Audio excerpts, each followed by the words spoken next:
Вітаю на своєму YouTube каналі, і сьогодні мій випуск про Чорногорію, а саме місто Пераст.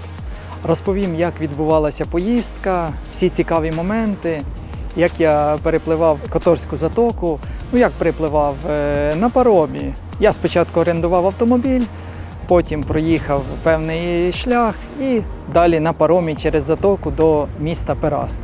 Тому все цікаве тільки попереду. Додивіться це відео до кінця.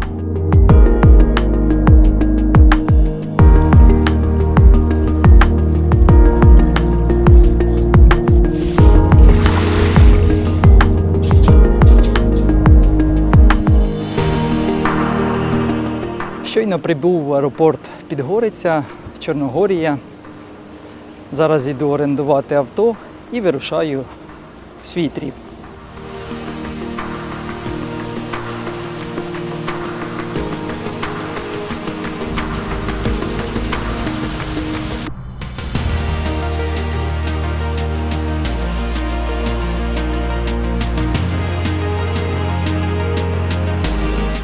Кожного разу, коли я їду до Чорногорії, я бронюю автомобіль на сайті Car4Trips.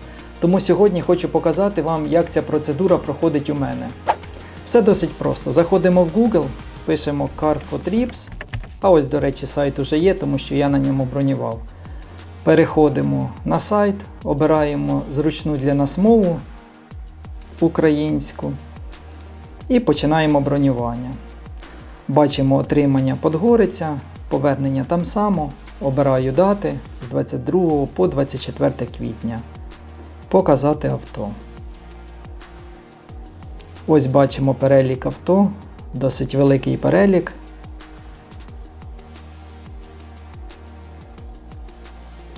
Заходимо в фільтри і зробимо більш детальний відбір.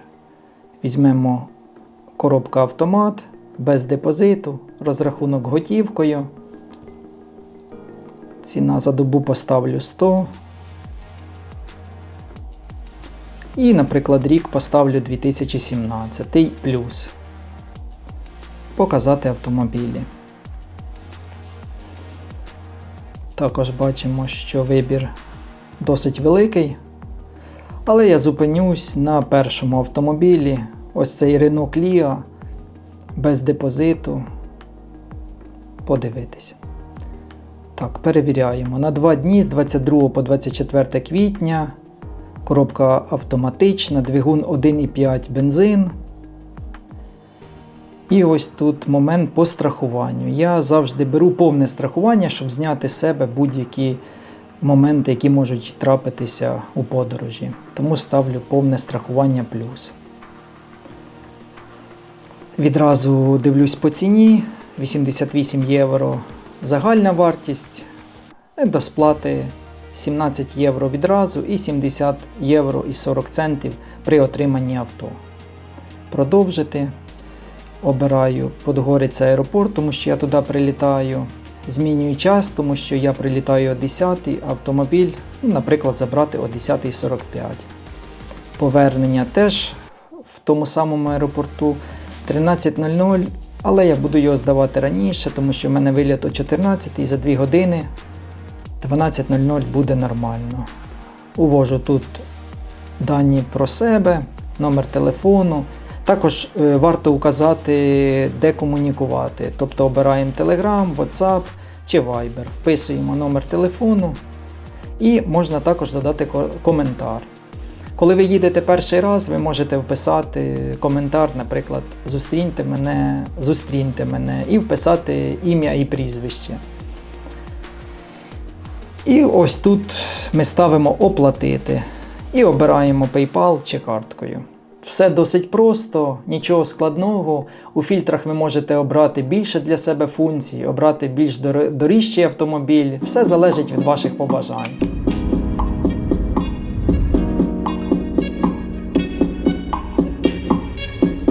Я виїхав з Подгориці в сторону Которської затоки. Дорога займає близько 1,5 години. Маршрут дуже красивий, гори, серпантини, багато видових точок. І вже по дорозі ловиш кайф від Чорногорії. Щоб не їхати в об'їзд через Котор, я поїхав на паром. Вартість парома 5 євро за авто, пасажири їдуть безкоштовно. Паром ходить дуже часто, кожні 10-15 хвилин. Я чекав буквально декілька хвилин.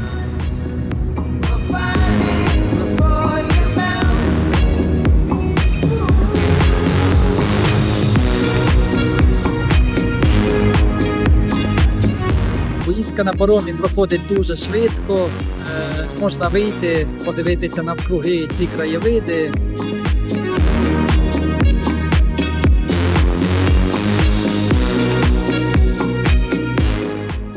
Перас – це місто, де здається, що час просто сказав «все, я тут залишаюсь». Тут живе менше 300 людей, але туристів як на фестивалі щодня. Колись це було місто моряків і капітанів, а зараз це місто для інстаграм і красивих фото. Тут навіть немає нормальних пляжів, але це нікого не зупиняє.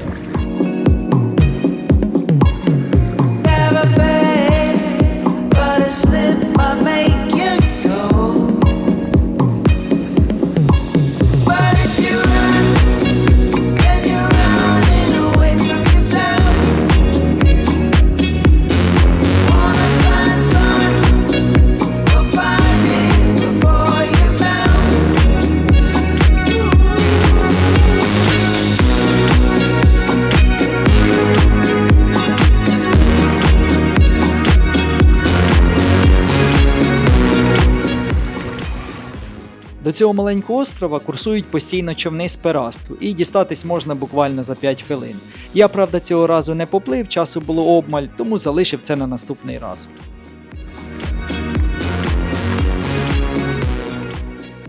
І знаєте, що найцікавіше? У Перасті майже немає авто. Тобто це те саме місце, де ти нарешті відпочиваєш навіть без трафіку. Туристи залишають авто на парковці перед в'їздом у місто.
Перас – це маленьке тихе містечко, але дуже красиве, що просто хочеться зупинитись і нікуди не поспішати.